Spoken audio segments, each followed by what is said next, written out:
No one bowed when the Duke entered his own house, because that night he wore a servant's coat. Rain covered Blackwood Hall in silver darkness, running down the tall windows, gathering in the cracks of the back courtyard, and tapping against the servants' entrance like impatient fingers. Duke Alexander Blackwood stood beneath the narrow stone arch where deliveries came at dawn and kitchen girls emptied ash after midnight. His shoulders hidden beneath a plain brown coat, his collar turned against the wet wind, his black leather gloves exchanged for rough wool. No crest shone on his carriage. No footman announced his return. No candle was placed in the front hall for the master of the house. To anyone watching, he was only Thomas Hale, a newly hired under-servant sent from a distant estate, with no references worth reading twice. That was exactly what he needed to be. For 6 months, letters had reached him in Boston with no signature and no elegance. Only blunt lines written by someone afraid of being discovered. Wages withheld. Letters opened. Food cut in winter. A girl dismissed after asking why the old records were locked. The first letter had irritated him. The second had disturbed him. The third, with a list of names and dates, had brought him home through the rain with a servant's cap in his hand and a cold fury no nobleman's title could use properly. Power, Alexander had learned, often made people perform loyalty. Disguise revealed what loyalty did when it thought no one of consequence was looking. The kitchen door opened before he knocked. A boy no older than 15 peered out, holding a smoking lantern. "You are the new man?" "Thomas Hale," Alexander said, keeping his voice lower, flatter, less accustomed to command. The boy looked him over, unimpressed. "You are late. The road washed out near Mill Creek. Mr. Vale dislikes excuses. Then I shall disappoint him early." The boy blinked, uncertain whether that was humor, then stepped aside. Warmth, steam, and the smell of boiled cabbage met Alexander as he entered. The servants' hall was not starving, but it was colder than it should have been for a house with full coal cellars. The floor was worn. The benches were crowded. A maid near the hearth tucked a slice of bread into her apron as if bread itself required secrecy. Alexander noticed everything and let his face notice nothing. At the far end of the passage, beneath a bellboard whose brass labels gleamed brighter than the faces below it, stood Mr. Edgar Vale, the head steward of Blackwood Hall. His black suit was immaculate. His silver watch chain caught the light. His expression carried the soft cruelty of a man who enjoyed holding keys, because keys made other people wait. "Thomas Hale," the boy announced. Vale turned slowly. "You arrive wet, late, and without apology." Alexander lowered his head the exact amount a servant should. "I apologize, sir." "Poorly." Vale studied him. "You will learn. Blackwood Hall values discipline above comfort." "Yes, sir." "You will sleep in the north attic. You will rise at 5. You will take orders from the senior footman and speak only when useful. We have no tolerance for pride below stairs." The phrase was almost amusing, spoken in the house of a duke by a man who had never owned anything but borrowed authority. Alexander kept his mouth still. "Yes, sir." A bell rang sharply overhead. Vale looked at the board. "East Corridor." Again, irritation crossed his face. "Where is Clara Whitmore?" A maid near the hearth answered carefully. "Still cleaning the west passage, sir." "Because she failed to clean it properly the first time." The room went quiet in the practiced way of people who had learned that pity could be punished if heard. Vale took a candle from the table. "Thomas, you may begin your education by seeing what idleness earns here." Alexander followed him through a narrow passage, past stone walls sweating with damp, past closed doors and unpolished sconces, until they reached the west corridor. There, on her knees beside a bucket of gray water, a young woman scrubbed the floor beneath a line of ancestral portraits. Her sleeves were rolled to the forearms. Her hands were red from cold. A plain dark dress clung at the hem where the wet stone had soaked through. Yet her back remained straight, and when Vale's shadow fell over her, she did not flinch. "Miss Whitmore," Vale said, smooth as a blade kept in velvet.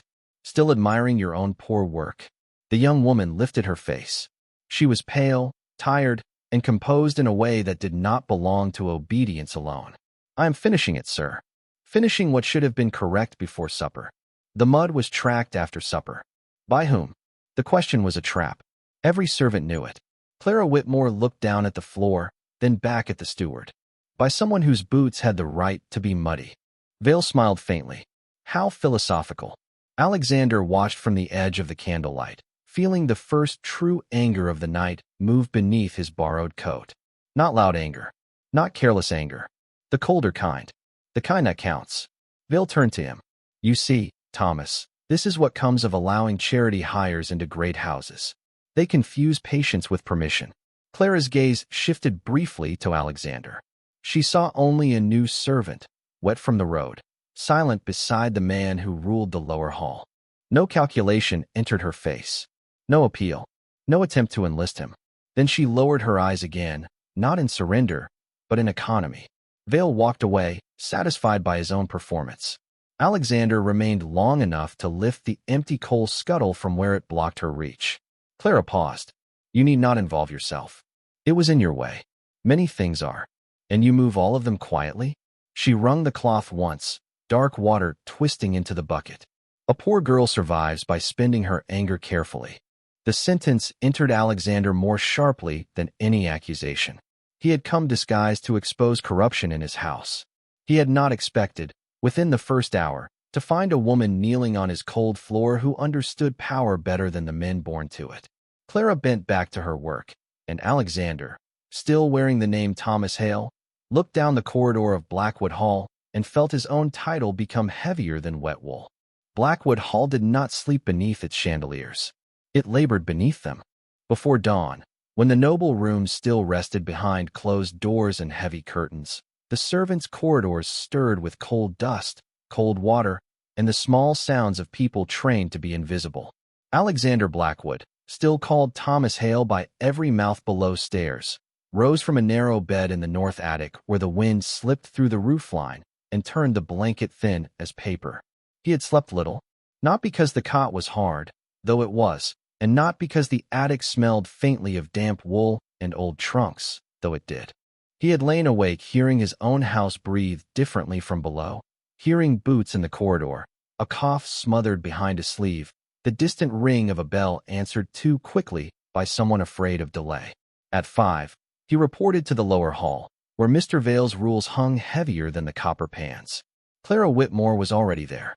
She stood at the long table slicing yesterday's bread into careful portions, her face pale in the kitchen light, her hands moving with exact thrift. A younger maid hovered beside her, thin shoulders drawn inward, watching the bread as if hunger had made it shine. Clara glanced once toward the door where Vale's clerk counted linen, then slipped the smallest heel of bread into the girl's apron pocket. Eat before the scullery fires, she murmured. Not here. The child looked frightened. Mr. Vale said anyone taking extra will lose Sunday wages. Then you took nothing. Clara pushed the tray forward. You were handed a mistake. Alexander saw it from the shadow near the coal bin.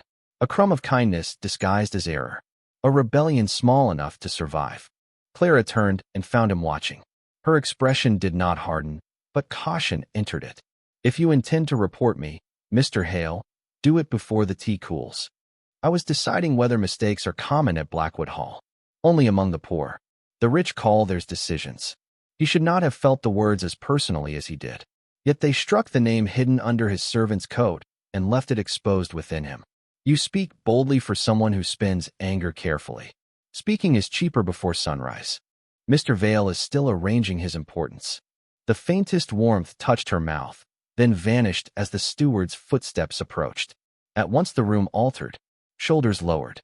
Voices thinned. Even the fires seemed to burn with permission.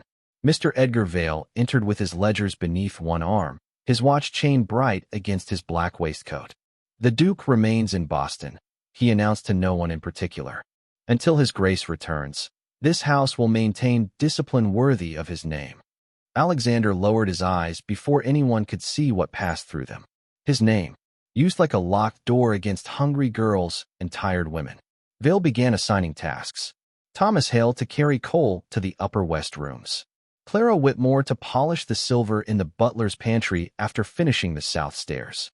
2 footmen to move trunks from the closed nursery. Wages to be reviewed next week.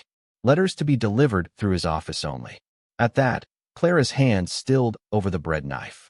Alexander noticed. Vale noticed too. Something to say, Miss Whitmore? No, sir. You are certain? Silence is admirable only when not used to hide insolence. Clara looked down. I wondered whether the outgoing post had left yesterday. It left when I sent it. Then perhaps my letter missed the bag. Perhaps your letter was improperly addressed. It was addressed to the county records office. The kitchen fell still. Vale's smile remained, but his eyes sharpened. A servant girl has business with county records? A servant girl can have a mother. Dead mothers do not require paperwork.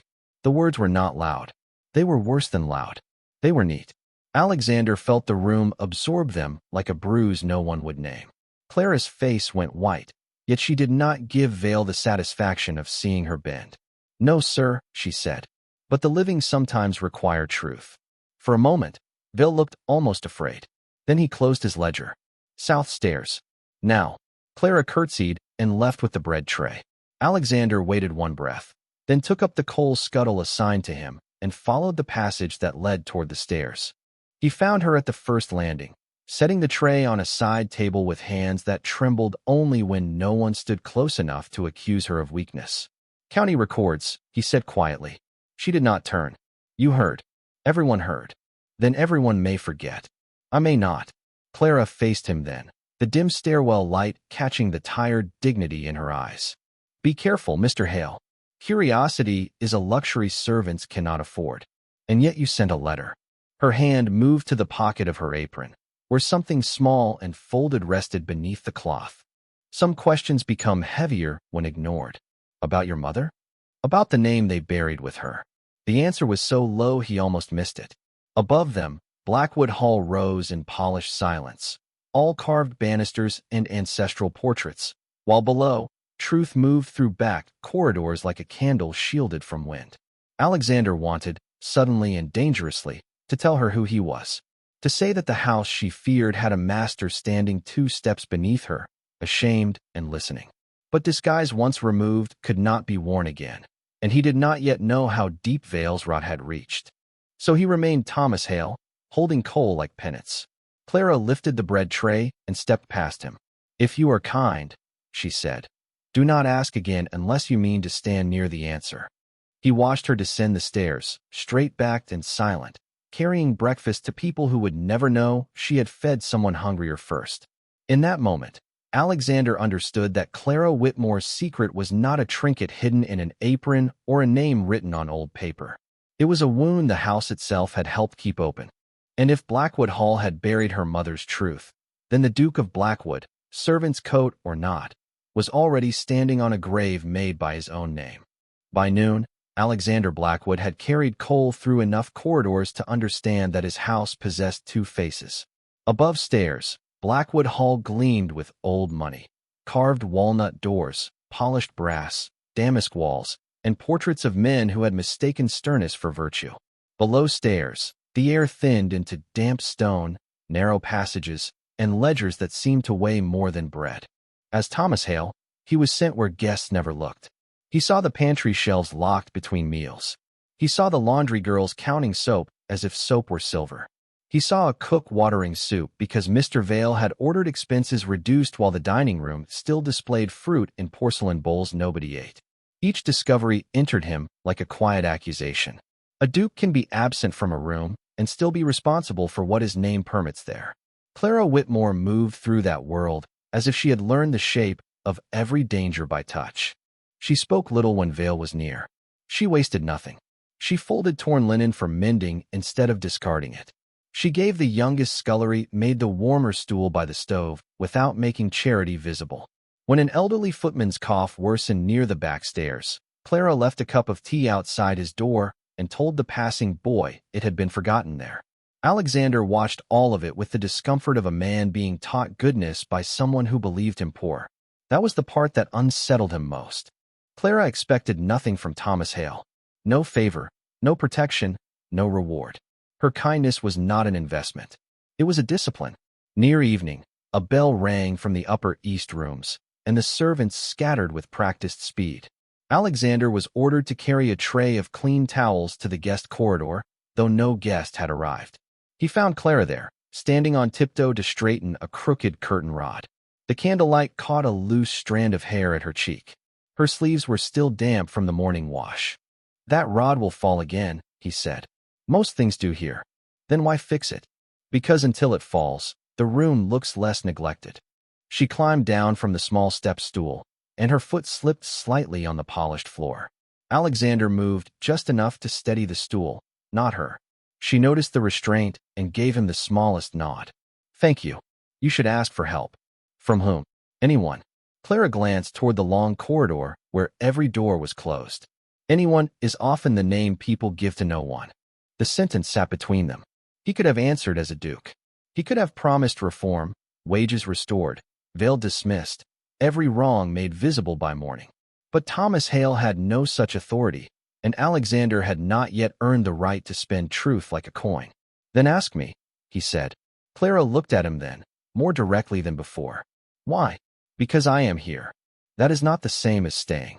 He had no reply. The word struck too close to the secret under his coat. How many masters had been here without staying? How many had visited the servants' passage with orders, inspections, reforms written in ink, then returned to warm rooms while the cold continued below? Clara turned back to the curtain. Forgive me. That was unkind. It was accurate. Accuracy is often mistaken for bitterness when spoken by the poor. Alexander lifted the bundle of towels. You speak as if you have been corrected often. I have been corrected for breathing too loudly. Her voice remained calm, which made the confession worse. My mother used to say a quiet woman is not always a timid one. Sometimes she is saving her strength for a door that matters. Margaret Whitmore? Clara went still. He regretted the name as soon as it left him. Too much knowledge. Too quickly spent. She turned slowly. I did not tell you her first name. Rain struck the window. Far below, a cart rolled across the courtyard. Alexander kept his expression plain. You said you wrote to records about your mother. I heard a kitchen maid mention the name Whitmore this morning. Clara studied him, weighing the answer. She wanted to believe him because belief was easier than suspicion when one was tired. But she had survived too long to accept ease as proof. Servants hear many things in houses like this, she said. They do. And some repeat them for favor. I do not seek Mr. Vale's favor. Everyone below stairs seeks someone's favor. Bread depends on it. She turned away, but not before he saw the hurt she had locked behind composure. My mother was not what they said. Alexander's hands tightened around the towels. What did they say? That she stole a Blackwood brooch. That she lied when accused. That she ran because guilt drove her out. The words were controlled, each one placed like a stone over a grave. I was 6 when she left this house. 7 when she died. Old enough to remember her hands. Not old enough to defend her name. Why come here? Because rumors live longer than poor women, unless someone finds paper strong enough to outlast them. She slipped a hand into her apron pocket and drew out a worn handkerchief, carefully folded, its corner embroidered with the letters M. W. in faded blue thread. This is all they did not take from her. Alexander looked at the small square of linen and felt the cold machinery of his household turning behind years of silence. A brooch. A servant accused. Letters missing. Records locked. Veil afraid when county papers were mentioned. The pattern was no longer missed. It had edges. Clara folded the handkerchief again before grief could make the gesture too intimate. You are new here, Mr. Hale. Learn quickly. Blackwood Hall keeps what helps it shine and buries what might stain the silver. She left him in the corridor with the towels and the truth. Alexander stood beneath the portraits of his ancestors and understood that the rot in his house was not merely theft of wages or bread. It was the theft of names. And somewhere inside locked records, behind Vale's polished keys, Margaret Whitmore was still waiting for the Duke's house to confess.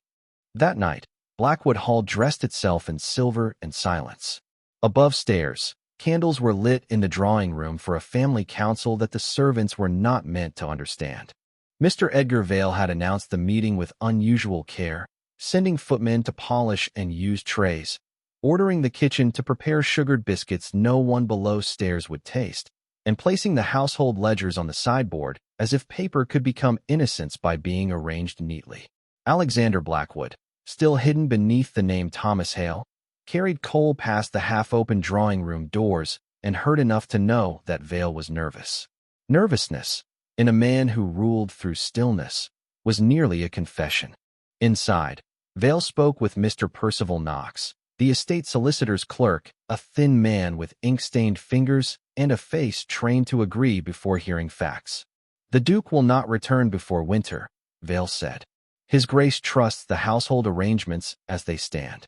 Alexander paused near the coal box, his eyes lowered, his body obedient, every sense sharpened. Knox shuffled papers. "And the inquiry from county records?" "Misfiled curiosity from a servant girl with a damaged family name. Nothing more." "The Whitmore name?" "Precisely. Some stains pass from mother to daughter." The coal scuttle bit into Alexander's hand. He did not move. A servant survives by stillness. A disguised duke learns, too late, that stillness can feel like cowardice. In the corridor beyond, Clara Whitmore appeared with a tray of fresh candles. She heard the last sentence. Her steps slowed, but her face did not change. That was worse than tears. Tears would have accused the room openly. Her silence accepted the wound and carried it, as poor women are so often expected to carry what powerful men throw carelessly into the air. She entered the drawing room, set the candles on the mantel, and curtsied. Vale looked at her with mild satisfaction. "Miss Whitmore, how fortunate. Mr. Knox and I were just discussing the importance of reputation." "Yes, sir. You understand reputation, do you not?" Clara's hands remained folded. "I understand that those who own the ink often own the story." Knox gave a dry little laugh, but Vale did not. "Careful. I am careful every day, sir." Alexander saw, in that quiet answer, the full cost of her restraint. She was not meek. She was armored in limits. Vale stepped closer, lowering his voice so it sounded almost paternal. "A girl in your position would be wise not to stir up old matters. Your mother's disgrace was forgiven by this house when it allowed you employment." Clara's face paled, but her eyes lifted. "My mother was never forgiven. She was used." The room froze. Knox looked toward Vale. Vale's mouth tightened. "You repeat dangerous falsehoods. Then open the records and let truth correct me. You forget yourself." "No, sir. I am trying to remember someone everyone else found convenient to forget." For one fierce heartbeat, Alexander nearly spoke. He nearly crossed the room, named himself, and ended Vale's performance with the authority he had been born carrying. But the ledgers on the sideboard were not enough. A liar exposed too soon becomes a martyr to misunderstanding. A corrupt steward dismissed without proof becomes a wrong servant in the gossip of other houses. Clara deserved more than a nobleman's temper. She deserved a record strong enough to survive him. Vale turned toward Alexander in the corridor. "Thomas, take that coal to the east rooms. Then report to my office." Alexander bowed. "Yes, sir." Clara's gaze moved to him for half a second as he passed. There was no plea in it, only warning. Do not come too close to what you cannot bear to finish. He carried the coal through the back passage to the east rooms, then left it untouched by the cold hearth and circled down the narrow servant's stair toward Vale's office. The steward had not yet arrived. The door stood locked, but Alexander wore poor wool over a duke's habits, not a duke's helplessness. From inside his boot, he drew the small iron key that opened the old household archive, a key no steward should have known still existed. His father had given it to him at 21 with a bored remark about obsolete rooms and dead paperwork. Alexander had forgotten it until Clara's handkerchief made memory useful. The office smelled of ink, sealing wax, and fear disguised as order. Ledgers lined the wall. Letters were bundled by year. A locked drawer beneath the desk resisted the first key, then yielded to the second. Inside lay a packet tied in faded blue thread. M.W. The initials struck him with the force of a whispered name. He lifted the packet and opened the first letter by candlelight. "To His Grace, the late Duke of Blackwood, I write because wages are being withheld from kitchen girls, outgoing letters are intercepted, and Mr. Vale has begun to punish any servant who asks for accounts to be corrected. I have no power except truth, and I place it before this house before another girl is ruined by silence." Margaret Whitmore had written with a steady hand. Not a thief's hand, not a liar's. A woman's hand, tired and brave. Alexander read the second letter, then the third. Each one named dates, sums, witnesses, missing wages, a brooch reported stolen only after she threatened to send copies beyond the estate. At the bottom of the final page was a note in Vale's handwriting. "Remove her before the Duke reads this." The candle flame trembled. Alexander sat in the steward's chair and felt something inside him give way, not loudly, not dramatically, but with the deep, dreadful quiet of ice cracking beneath a man who had believed the surface safe. Clara had knelt on cold floors beneath portraits of men who had owed her mother justice. He had inherited a house that had mistaken buried truth for order. Footsteps approached in the corridor. Alexander folded the letters and placed them inside his coat. Vale's voice came through the door, sharp with suspicion. "Thomas, are you in there?" Alexander looked at the locked drawer, the candle, the ledgers, and the seal on Margaret Whitmore's first letter. Then he understood that disguise had carried him as far as it could. The next truth would require the Duke. Vale tried the office door once, then again with less patience. "Thomas," he said, each letter sharpened by suspicion, "open this door." Alexander Blackwood stood inside the steward's office with Margaret Whitmore's letters hidden beneath his plain servant's coat and his hand resting on the locked drawer he had just closed. The room smelled of wax, damp paper, and the slow decay of authority pretending to be order. For a moment, he did not move. Not from fear. Fear would have been cleaner. What held him still was the weight of choice.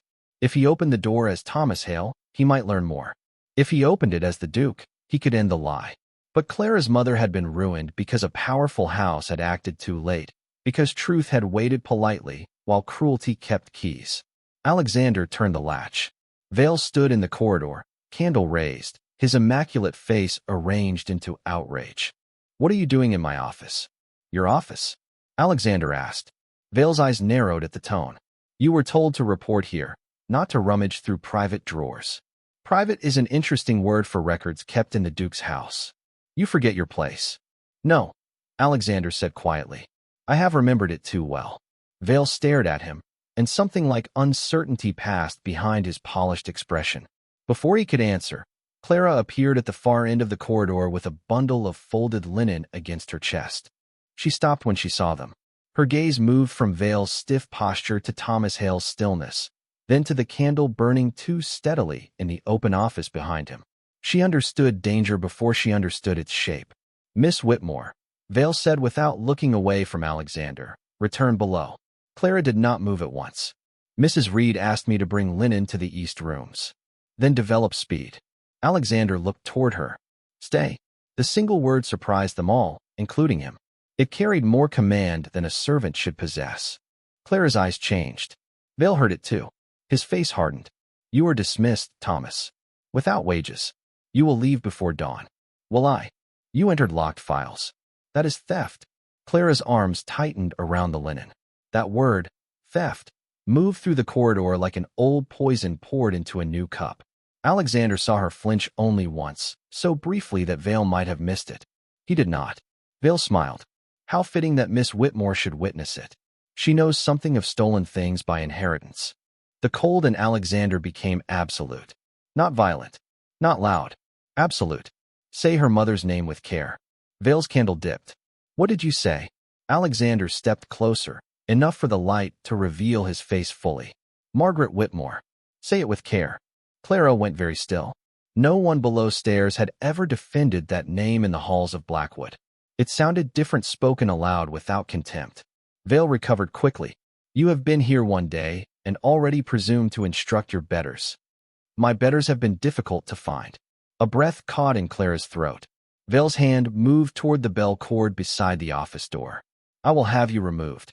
"By whose authority?" "By mine." "Borrowed authority," Alexander said. "Misused authority. Recorded authority, if your handwriting has not changed in 20 years. Vale's face drained of color. Clara saw it, and her own expression shifted from fear to something more fragile. Hope is dangerous when it arrives in a place that has punished it before. Alexander reached inside his coat and withdrew the packet tied in faded blue thread. Clara recognized the initials at once. M.W. The linen slipped slightly in her arms. "Where did you get that?" she whispered. He turned to her then, and for the first time since entering his own house in disguise, shame made him look less like Thomas Hale and more like the man he truly was. From the drawer where truth was kept because it was cheaper than justice. Vale stepped forward. "Those papers are household property." "No," Alexander said. "They are evidence." The word struck the corridor with a new force. A door opened nearby. Then another.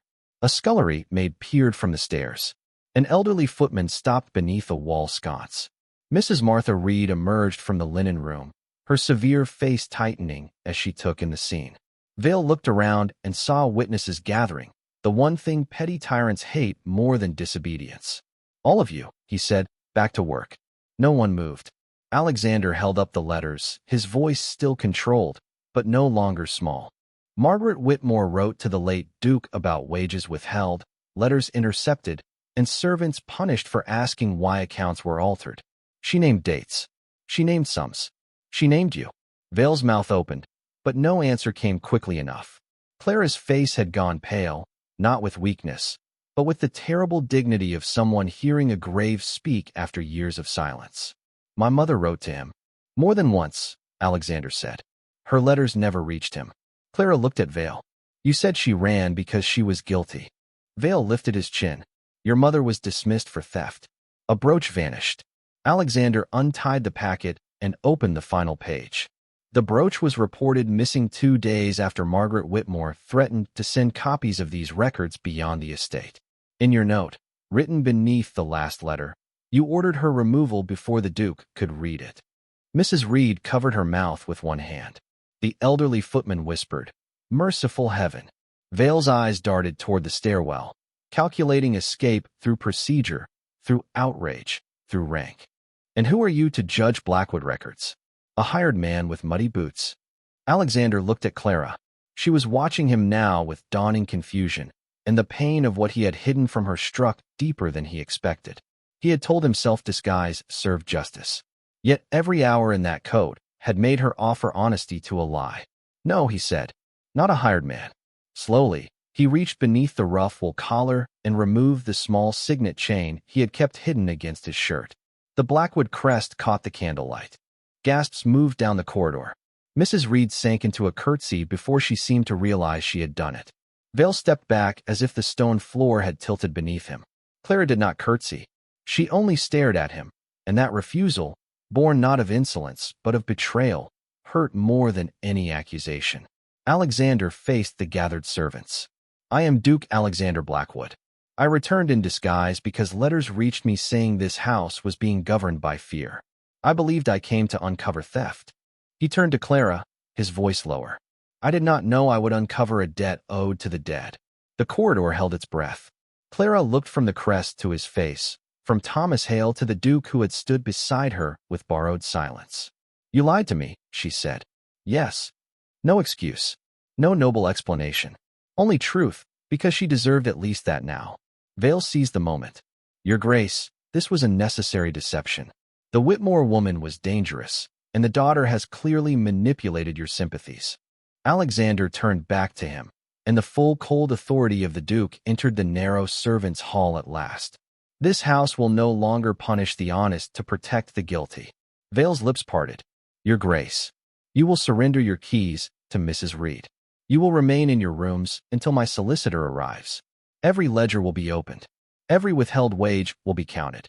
Every letter intercepted under this roof will be answered." The servants stood in stunned silence, as if justice spoken aloud had made the air unfamiliar. Clara still had not moved. Alexander held out the packet, not as a gift, not as mercy, but as something returned far too late. "These belong to you." She did not take them immediately. Her eyes shone, but no tear fell. "No," she said softly. "They belong to my mother. You are only now admitting that." The words broke through his authority and reached the man beneath it. Alexander bowed his head. "Yes." At last, Clara took the letters. Her fingers closed around the blue thread, and the silence that followed was not empty. It was the sound of a buried name rising through stone. The servants' corridor remained silent long after Clara Whitmore took her mother's letters. Silence had lived there before, but it had been the silence of fear, of swallowed questions and lowered eyes. This silence was different. It was the stunned hush of people watching the floor beneath their lives shift by a single honest inch. Duke Alexander Blackwood stood in the narrow passage with the signet chain still visible against his plain servant's shirt, and every face around him reflected a different wound: surprise, relief, anger, disbelief, and the guarded hope of those who had learned never to trust justice until it arrived with ink, witnesses, and keys. Mr. Edgar Vale surrendered his keys to Mrs. Martha Reed with a hand that trembled beneath all his polished discipline. The ring of brass keys touched her palm like a verdict. "You have no authority to humiliate me before the lower staff," Vale said, though his voice had lost the weight it once carried. Alexander looked at him coldly. "You humiliated yourself by mistaking the lower staff for people without memory." Mrs. Reed closed her fingers around the keys. Her eyes were wet, but her posture remained iron. "The ledgers, Your Grace?" "The ledgers, the letters, the wage books, the dismissal records, every locked cabinet, every sealed drawer." Alexander turned toward the gathered servants. "No one will be punished for speaking truth tonight. Any servant with withheld wages, missing letters, false charges, or dismissed family may give testimony to Mrs. Reed and my solicitor when he arrives." No one answered at first. Such permission was too new to touch. Then the elderly footman, Mr. Bell, stepped forward with his cap in both hands. "My son's letter from Vermont never came, Your Grace. Mr. Vale said the boy forgot us. My wife died believing it." A kitchen maid whispered, "My sister was dismissed after asking about wages." The young scullery girl Clara had fed clutched her apron and said nothing, but her tears spoke for her. Alexander listened, each voice marking him, not because he had committed every wrong with his own hand, but because a master absent from pain is still present in the system that allowed it. Clara stood apart, holding Margaret Whitmore's letters against her chest. She did not look grateful. He was glad of that, though it hurt. Gratitude would have made this easier. Her quiet judgment made it true. When the corridor finally emptied under Mrs. Reed's firm direction, Alexander found Clara near the back staircase, where a single candle burned low in a wall bracket. "Miss Whitmore," he said. She did not turn at once. "Your Grace." The title, spoken by her, felt colder than the borrowed name ever had. "I owe you an apology. You owe my mother one first." "Yes." The answer came without defense. Clara faced him then. Her eyes were dry, which made them harder to bear. "You stood beside me as Thomas Hale while I spoke plainly because I believed you had nothing to gain from my honesty. I know. You let me feel less alone beside a lie." The words struck more deeply than accusation shouted across a hall. Alexander looked down at the servant's coat still damp at the cuffs, still smelling of coal and rain. "I told myself the disguise served justice." Perhaps it did. Her voice did not soften. But justice built from deception still leaves someone cut by the tools. He inclined his head, accepting the wound because it was deserved. "I will not ask you to forgive it." "Good." She looked toward the packet in her hands. "I have enough impossible things to carry tonight." The candle trembled between them. Above stairs, Blackwood Hall remained unaware of how completely its foundations had changed below. "The archive room will be open to you," Alexander said. "All records concerning your mother will be copied. Public correction will be made. Her name will be cleared." Clara's mouth tightened. "Public correction is for the living who believed lies. My mother will not hear it." "No," his voice lowered. "But others will. And no one under this roof will speak her name with shame again." That promise reached her, though she tried not to show it. Her fingers moved over the faded blue thread. "She wrote 3 letters? At least 3 in that packet. There may be more. Then I want to read them alone." "Of course." He stepped back at once. The quickness of it surprised her. So many men treated a woman's grief as a chamber they had earned the right to enter if they had helped unlock the door. Alexander did not. He bowed his head, not as a duke dismissing a servant, but as a man leaving holy ground.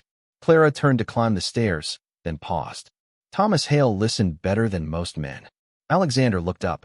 "And Alexander Blackwood?" Her hand tightened on the railing. "He will have to learn without hiding." She left him there with the sentence, and he understood that it was both rebuke and mercy. Later, in the small attic room she had been given, Clara unfolded her mother's letters beside a candle. The first page smelled of dust and old cedar. The handwriting was steady, familiar in a way memory could not explain. "My dearest Clara, if these words ever find you, know that I did not leave Blackwood Hall in guilt. I left because truth was unwelcome, but I carried my name clean." Clara pressed the letter flat with both hands. At last, after years of rumor, her mother's voice entered the room not as a whisper of disgrace, but as a woman standing upright through ink. Down below, Alexander removed the servant's coat and laid it over a chair. Without it, he looked more like a duke. Yet for the first time in his life, he felt less certain that rank alone could tell him how to be honorable. Blackwood Hall had begun confessing. And confession, he was learning, did not end pain. It only stopped asking the innocent to carry it alone. By morning, Blackwood Hall had learned that truth, once invited in, did not walk politely through only one door. It entered kitchens, attics, linen rooms, and ledgers. It sat at the servants' table beside cooling porridge and made every whispered memory sound newly possible. Mrs. Reed moved through the lower hall with Mr. Vale's keys at her waist, not proudly, but with the severe purpose of a woman determined that no locked drawer would outlive its usefulness. Duke Alexander Blackwood, no longer dressed as Thomas Hale, received his solicitor in the old archive room before breakfast. He wore black now, proper and unmistakable, yet the servants who passed him did not look reassured by the return of rank. They looked watchful. He accepted that. Trust could not be commanded back into a house where fear had received wages for years. It had to be paid for, item by item, apology by apology, record by record. Clara Whitmore did not come below until the sun had climbed over the east windows. When she entered the archive room, the bundle of her mother's letters rested in her hands, retied with the same faded blue thread. Alexander rose from the table at once. She saw the gesture and understood he had chosen respect over ease. "Your Grace," she said. "Miss Whitmore." The solicitor looked between them, sensed the weight in the room, and wisely focused on his papers. "We have found 4 more references to Margaret Whitmore in the wage books," he said. 2 payments withheld, 1 note of dismissal, 1 accusation attached without witness signature. Clara's fingers tightened around the letters. "Without witness signature?" "Yes." Alexander's voice was quiet, which means the charge should never have entered the house record as fact. Clara looked at him then, and though anger still stood between them, grief had begun to demand more room. But it did. Yes.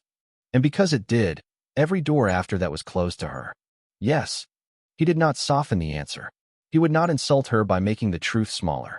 Mrs. Reed entered with another ledger, followed by Mr. Bell and the kitchen maid whose sister had vanished from the staff years before. One by one, voices gathered around the table. A letter never delivered. A wage docked without reason. A dismissal written as misconduct when sickness had been the cause. No drama.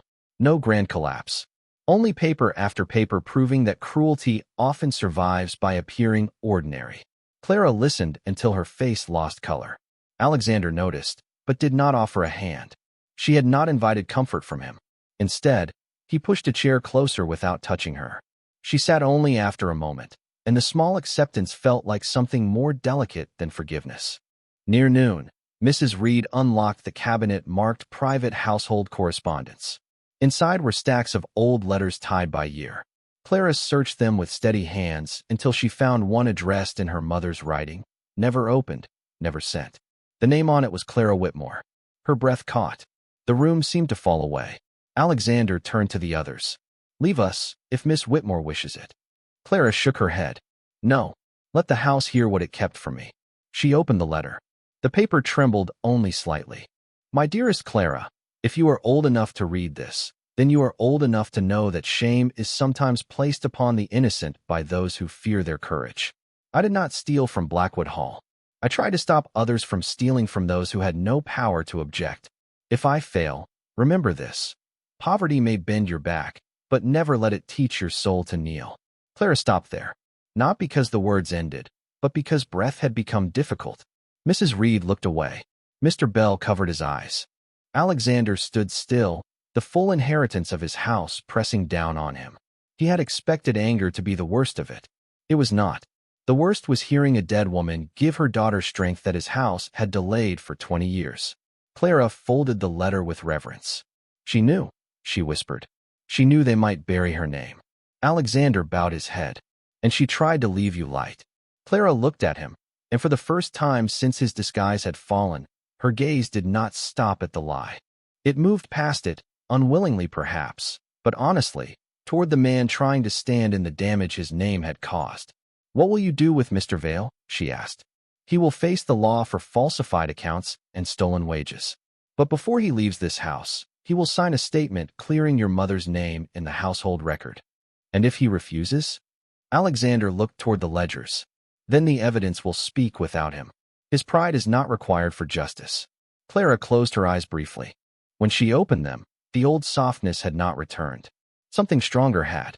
I want her name placed where servants can see it. The request surprised him. Where? Not in a drawer. Not in a private apology. In the lower hall, beside the wage board. Let every girl who comes here know that Margaret Whitmore told the truth. Alexander felt the answer form not as generosity, but as duty. It will be done. That evening, a clean sheet of parchment was placed beneath the bell board in the servants' hall. Margaret Whitmore, formerly of Blackwood Hall, was falsely accused. Her warnings were true. Her name is restored with honor by order of Duke Alexander Blackwood. The servants gathered in silence to read it. Clara stood at the back, not weeping, not smiling, simply breathing as if a window had opened in a room she had been born inside. Alexander watched from the passage, unseen by most, and understood that Clara's secret had not broken his cold heart by asking for pity. It had broken it by proving that his heart had been cold in rooms where others had been bleeding quietly for years. When she turned and saw him, neither spoke. But for the first time, she did not look away. The next day, Blackwood Hall began the harder work that comes after a truth is spoken aloud. Mr. Vale remained confined to his rooms under Mrs. Reed's supervision until the magistrate could arrive, and for the first time in years, the keys at the housekeeper's waist opened doors for justice instead of fear. The wage books were spread across the long servants' table. Names were read. Sums were counted. Coins owed to kitchen girls, laundry maids, stable boys, footmen, and dismissed workers were written in a clean new ledger under Duke Alexander Blackwood's own hand. He did not delegate the task. He sat below stairs in full view of the household, ink on his fingers, rank placed deliberately among the people it had failed to protect. Some servants avoided his eyes. Some watched with suspicion. Some, like Mr. Bell, watched with the weary hope of those who have been disappointed too often to greet repair quickly. Clara Whitmore moved through the hall quietly, assisting Mrs. Reed with names and dates where memory was needed. She did not stand near Alexander unless the work required it. When she spoke to him, she used his title. Every Your Grace was correct, restrained, and colder than the stone passage after midnight. He accepted each one without protest. Near afternoon, the magistrate came with 2 clerks, and Mr. Vale was brought down the back staircase, dressed as carefully as if dignity could be buttoned into a waistcoat. He looked at the restored notice bearing Margaret Whitmore's name, and his mouth tightened. "This is theatrical," he said. Clara, standing beside Mrs. Reed, lifted her eyes. "No, sir. It is visible. That is why it troubles you." A few servants looked down to hide their reaction. Alexander did not. He let her words stand where they belonged. The magistrate questioned Vale in the small account room, where the ledgers, withheld letters, and Margaret's papers lay arranged by date. Vale denied what he could, softened what he could not deny, and blamed confusion for everything else. Yet paper is patient in ways people cannot afford to be. It waded through every lie and answered each one in ink. By dusk, the magistrate ordered the records sealed for formal review, and Vale was taken from Blackwood Hall not with noise or spectacle, but with the quiet finality of a man whose borrowed power had found its owner. No one cheered. Justice, when it arrives late, often feels less like celebration than the removal of a weight that has shaped everyone's posture. That evening, Clara went alone to the west corridor where she had scrubbed the floor on the night Thomas Hale first spoke to her. The stones were dry now. The ancestral portraits washed with their old painted pride. She held her mother's handkerchief in one hand and the newly copied letter in the other. "They know," she whispered, though whether she meant the house, the portraits, or the dead, even she could not say. Behind her, footsteps stopped at a respectful distance. "I can leave," Alexander said. Clara did not turn. "You are the Duke. You may stand in your own corridor." "That answer does not tell me whether I should." She folded the letter carefully. "You are learning to ask that question. It is something." The words were not forgiveness, but they were no longer ice. Alexander remained several steps away. Candlelight moved over the dark sleeve of his coat, the same place Ruff's servant wool had covered the night he arrived. "I have arranged for copies of your mother's letters to be sent to the county record office," he said. Her correction will not depend on this house alone. Clara's breath caught softly. Thank you. There will also be restitution paid in her name. Money cannot return what was taken. No, but it can prevent another girl from paying for it. He looked at her with quiet respect. That was my thought. She turned then. The corridor where she had once knelt beneath Vale's contempt now held a duke standing with his hands empty, offering no command, no defense, no demand to be absolved. My mother wanted truth to protect others, Clara said, not merely to clear herself. Then Blackwood Hall will begin there. Begin, she repeated. That is a dangerous word for proud houses. They prefer to announce themselves finished. Alexander accepted the rebuke because it was accurate. Then this house will practice being unfinished. For the first time in days, a faint warmth touched Clara's mouth. It was not quite a smile, but it changed the corridor more than candlelight did. Thomas Hale might have said that better. Thomas Hale was a borrowed coat. No, she said quietly. He was also the man who listened when he had no right to my trust. Alexander lowered his gaze. I am sorry I made that listening false. It was not all false. The admission cost her something. He heard it and did not reach for more. Clara looked down at the handkerchief. I am leaving Blackwood Hall after the record is filed.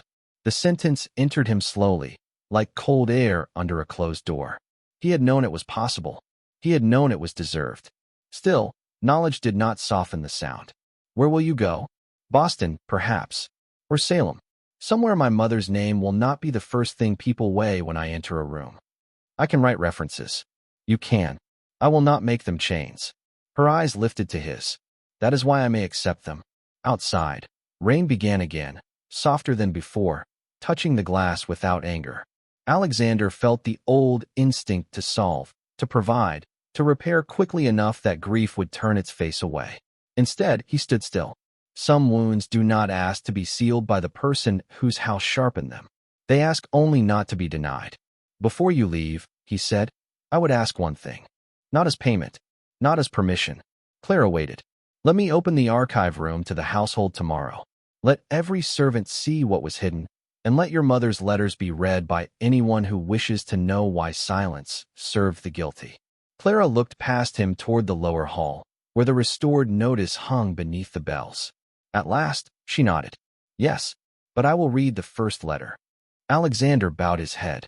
It should be your voice. The next morning, the archive room doors stood open for the first time in 20 years. Servants entered one by one, hesitant as churchgoers before confession. Clara stood at the table with Margaret Whitmore's letter in her hands, and Alexander stood at the back, not beside her, not above her, only present as witness. When Clara began to read, her voice did not tremble. The house listened. The walls listened. Even the portraits seemed less certain of themselves. And with every word, Blackwood Hall learned that truth is not restored when the powerful speak for the wounded, but when they finally make room for the wounded to be heard. By late afternoon, the archive room no longer felt like a sealed chamber. Sunlight entered through windows that had not been fully opened in years, touching dust, ink, old ledgers, and the faces of servants who had come to hear the truth in Clara Whitmore's voice. She read her mother's first letter standing at the long table, one hand resting beside the faded blue thread, the other holding the paper steady. No one interrupted. No one corrected the emotion from her tone. Margaret Whitmore's words moved through Blackwood Hall with a dignity that no locked drawer had been able to destroy. When Clara finished, the silence that followed was not empty. It was reverence. Mrs. Reed stepped forward first and bowed her head, not to rank, but to memory. Mr. Bell did the same. Then the young kitchen maid, then the laundry girls, then the footmen, until the room seemed filled with a quiet apology too large for any single mouth to speak. Alexander Blackwood remained near the back, where he had promised himself he would stand, witnessing without claiming. He saw Clara fold the letter, saw the composure on her face, saw the cost beneath it. He understood then that his heart had not broken because she was pitiful. It had broken because she was not. Because she had stood under the weight of a lie for years and had never allowed bitterness to become her only language. When the last servant left, Clara stayed behind to retie the letters. Alexander waited by the door. The county copy will be carried tomorrow, he said. Mrs. Reed will send a second copy to Boston. Good. Her voice was tired, but clear. My mother deserved more than one witness.